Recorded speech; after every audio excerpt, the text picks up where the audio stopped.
Hello students, good evening. I hope so. You are very well.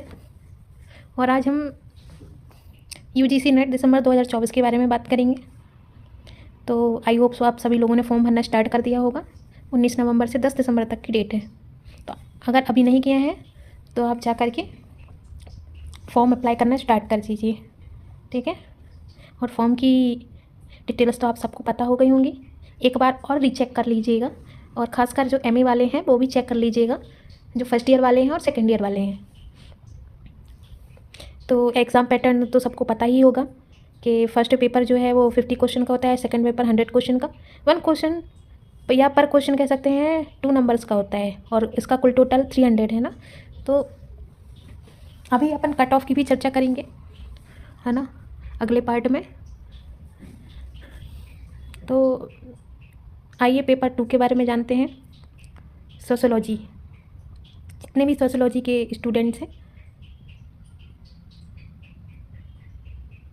उनको तो पता ही होगा एग्ज़ाम पैटर्न के बारे में कि जो पेपर 2 में 100 क्वेश्चन आते हैं, ठीक है।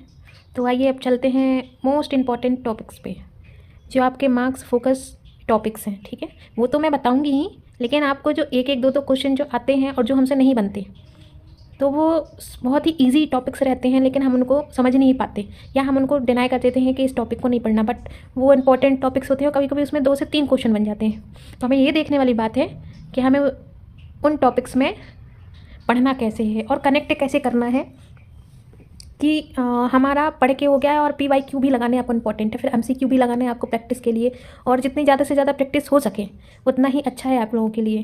तो आइए चलिए, पहला टॉपिक है थिंकर्स का, समाजशास्त्रीय सिद्धांत। अब इसमें अपन देखते हैं जो समाजशास्त्रीय सिद्धांत हैं उसमें 26 थिंकर्स हैं। अब जो आपका प्रीवियस ईयर का पेपर था जून वाला ना, उसमें आप देखेंगे जो ऑफलाइन पेपर हुआ था वो पेपर तो अच्छा आया था, लेकिन हाँ थिंकर्स थोड़े थे टफ। लेकिन जो ऑनलाइन पेपर हुआ था उसमें तो उन्होंने थिंकर्स ही बहुत आगे के पूछ लिए थे। एक्चुअली जो 26 थिंकर्स हैं उससे भी आगे से। तो आपको समझना पड़ेगा कि अब UGC नेट पहले वाला नहीं रहा है ना, और 7 to 8 क्वेश्चन आए थे। तो आपको ये पता करना पड़ेगा कि आप किस हद तक आपको पढ़ना पड़ेगा, है ना। और PYQ तो लगाने ही पड़ेंगे, प्लस MCQ लगाना पड़ेगा, और डेली रिवीजन करना ही पड़ेगा, है ना। तो थिंकर्स तो आपको पर डे एक पढ़ना ही है, PYQ लगाना है और रिवीजन भी करना है, और हो सके तो एक PYQ में 25 से 30 क्वेश्चन आपको करने पड़ेंगे, ठीक है। हाँ, तो ये तो हो गई थिंकर्स की बात।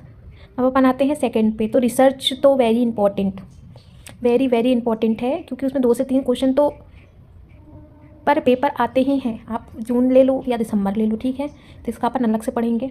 बुनियादी अवधारणाएं, बेसिक चीज़ें भी आपको पढ़नी पड़ेंगी। 4th है ग्रामीण और शहरी, इसमें भी एक एक दो दो क्वेश्चन हमेशा ही आते हैं।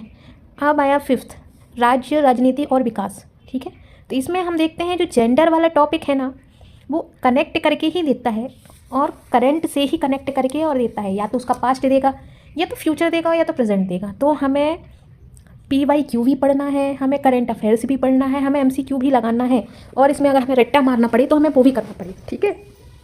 तो आप देख लीजिए, ये जब हम पढ़ना शुरू करेंगे ना, तो हम करंट अफेयर्स के भी क्वेश्चन मैं शॉर्ट्स में क्यूज़ दूंगी, छोटे छोटे क्वेश्चन, तो आप सब लोग लगाइएगा, है ना। अब 6 है अर्थव्यवस्था और समाज, इसमें भी देखिए जेंडर वाले कनेक्ट करके देगा क्वेश्चन। पर्यावरण, पर्यावरण भी आने लगा है। अब 8वें नंबर पे परिवार, विवाह और रिश्तेदारी, इसमें भी जेंडर कितना इंपॉर्टेंट है समझ सकते हैं। एक शब्द है जेंडर जो हर टॉपिक में कनेक्ट करता है, हर टॉपिक से उसके 2-2 क्वेश्चन निकल कर आते हैं।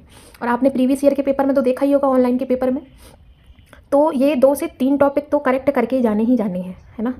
और अब 9th में है विज्ञान, साइंस भी आने लगी, टेक्नोलॉजी भी आने लगी, सोसाइटी से रिलेटेड टेक्नोलॉजी भी आने लगा है, तो ये भी पढ़ना ही पड़ेगा। और 10th में है संस्कृति और प्रतीकात्मकता, तो संस्कृति कल्चर भी पढ़ना पड़ेगा, क्योंकि वो सोसाइटी का मोस्ट इम्पॉर्टेंट टॉपिक है कल्चर।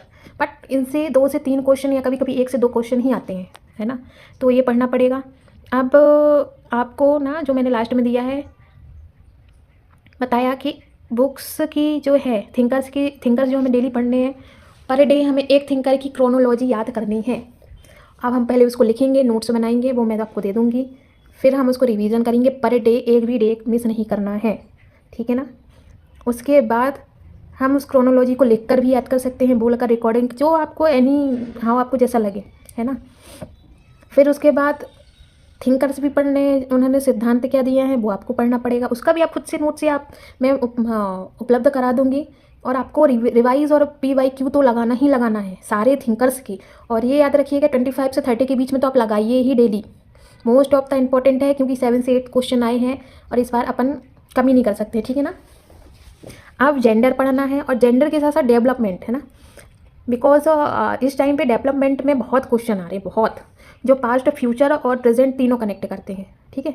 तो आपको तीनों ही पढ़ना है। चलिए स्टूडेंट्स, अब अगले पार्ट में हम 40 डेज़ की रणनीति देखेंगे, कैसे क्या करना है।